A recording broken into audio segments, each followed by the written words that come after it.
All right. Hello, everyone. Welcome to Module 9. This week we're going to talk about order maintenance and the role of conservation officers in order maintenance. Okay, so, we think about conservation officers, we always think about the law enforcement aspects of those officers and, regular police officers as well. You're always thinking about, the law enforcement things that they do. But they also participate in what's called order maintenance. So order maintenance is those kind of activities that law enforcement officers participate in that are not necessarily related to criminal enforcement activities. They could be because sometimes the things that are part of order maintenance could become criminal matters if they're not dealt with prior.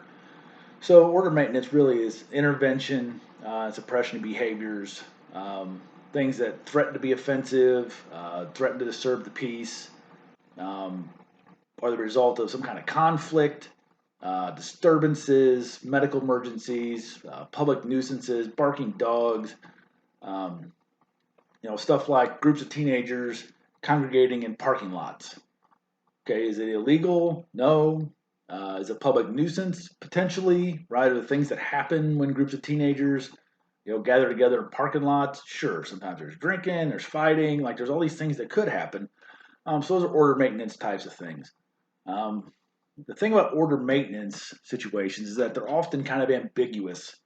Okay, so there's not always um, clear cut rule breaking or law breaking, right? So you have these kind of ambiguous situations that people want things done about. So officers generally will exercise wide discretion when dealing with them. The thing about order maintenance is that sometimes officers, any kind of officer, not just conservation, not just traditional law enforcement, a lot of times they don't really see the worth in those types of calls because it oftentimes involves no criminal enforcement, and because they're ambiguous, sometimes they're difficult to deal with. But every officer at some point has to deal with these kinds of situations.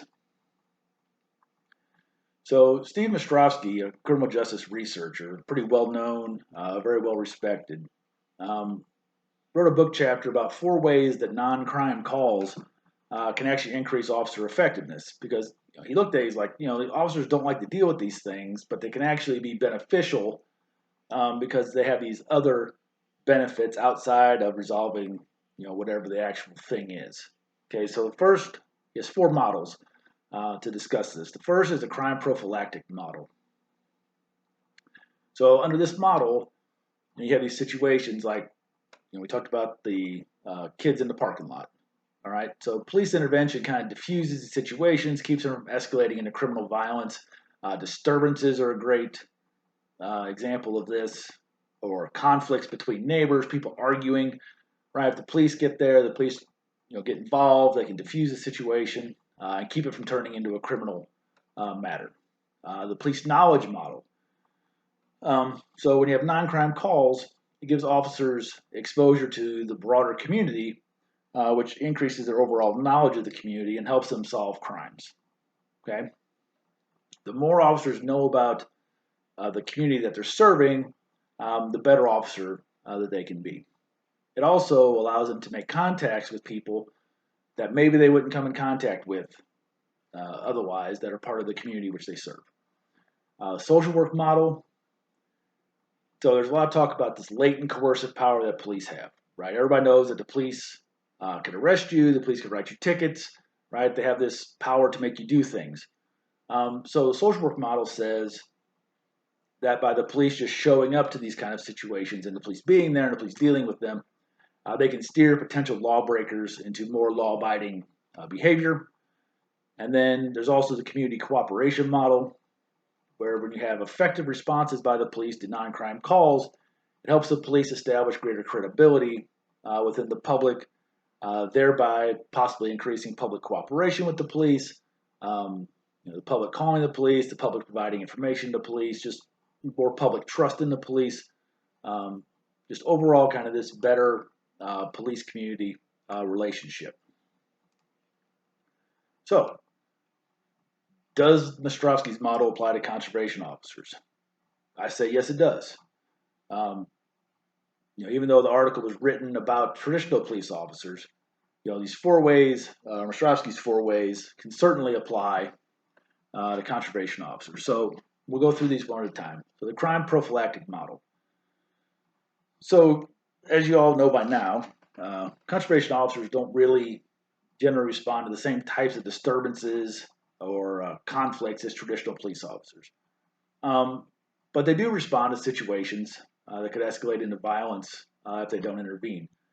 Sometimes it is an actual disturbance on some public area, public grounds, conservation area. Um, Officers working on the rivers during float stream season, witness conflict. Um, there's a variety of places where officers or conservation officers can run into disturbances that could move into escalate into violence if they don't intervene. Police knowledge model.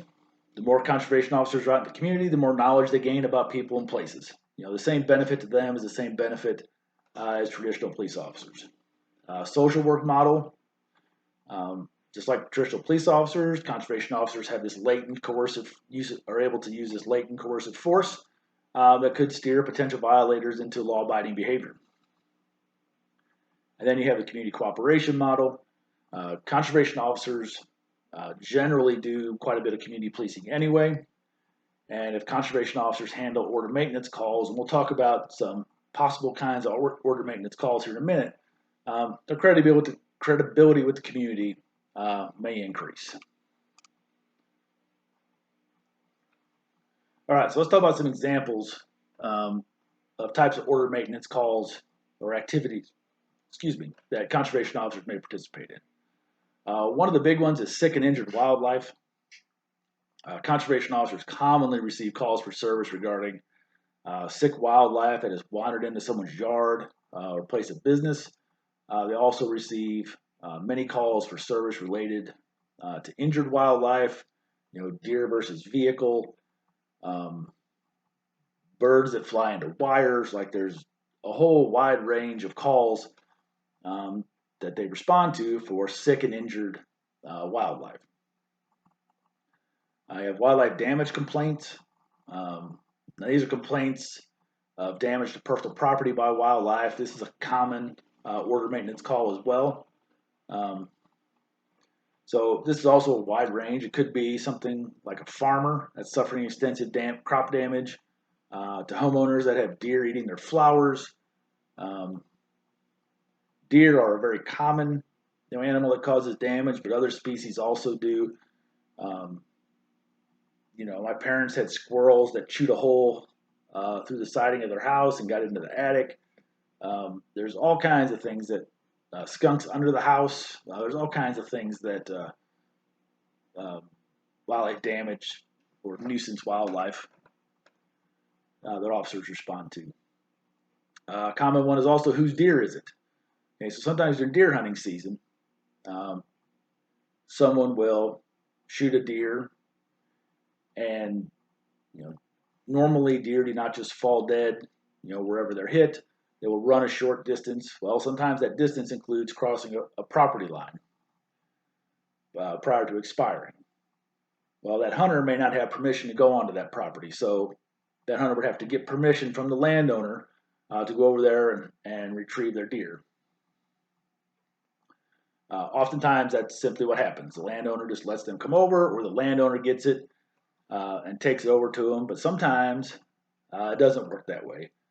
And the landowner will not allow the person to come onto their property, and it turns into a dispute.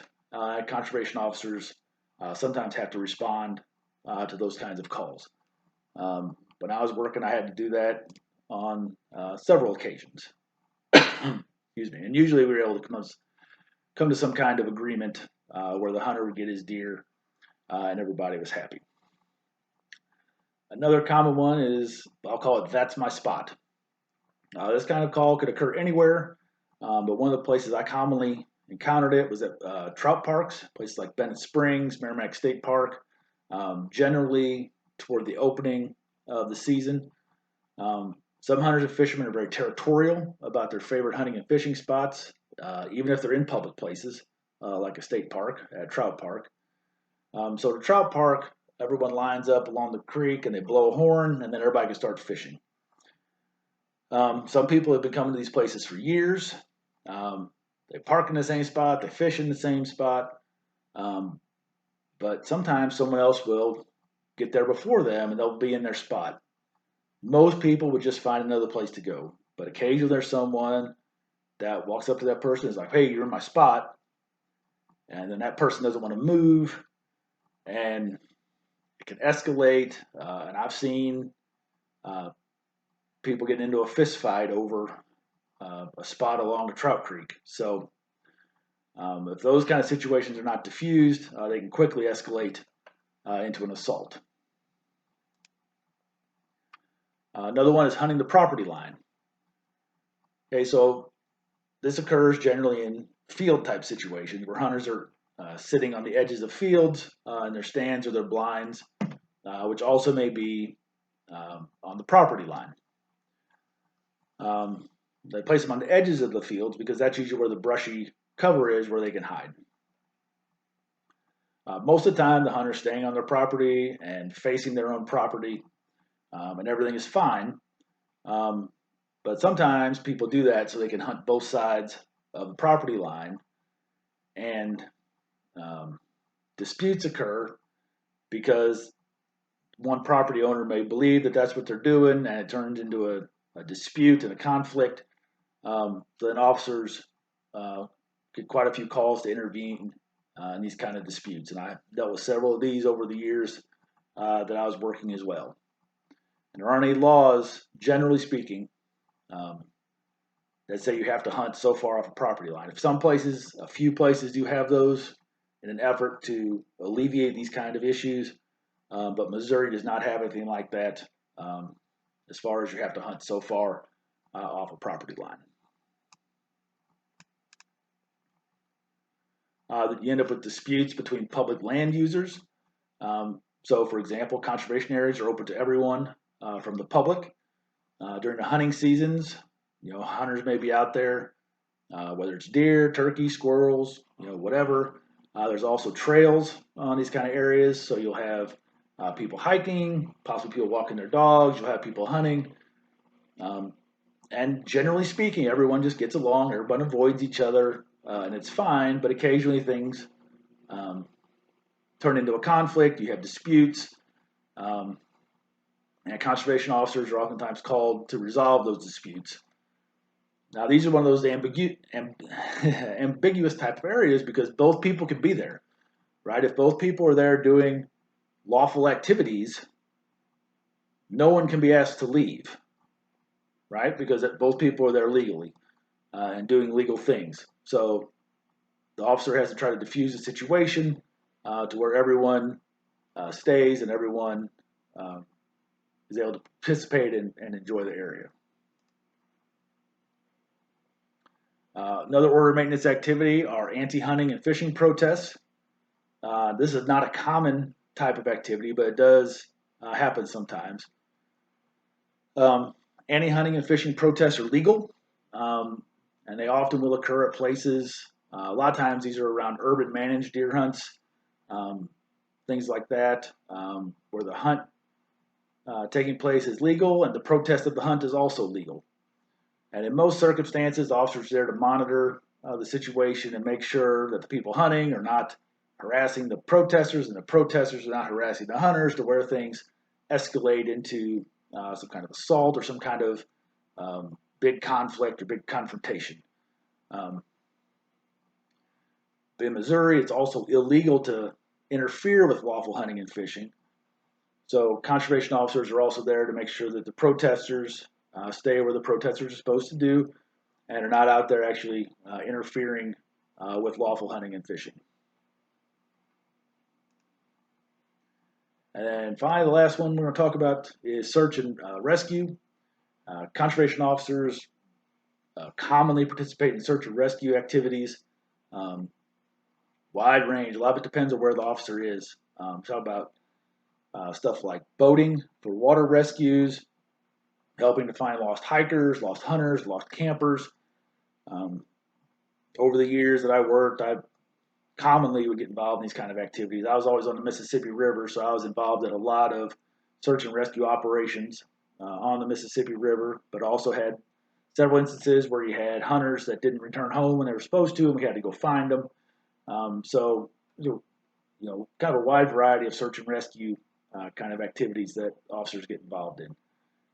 And those kind of activities, like if you need somebody in the woods, who is better suited for that than a conservation officer? And really, in a lot of these places, it's them. They're the ones that are best suited to do those things. All right, so I'm going to stop it there for this week. Be sure to complete your assignments, and if you have questions, please let me know.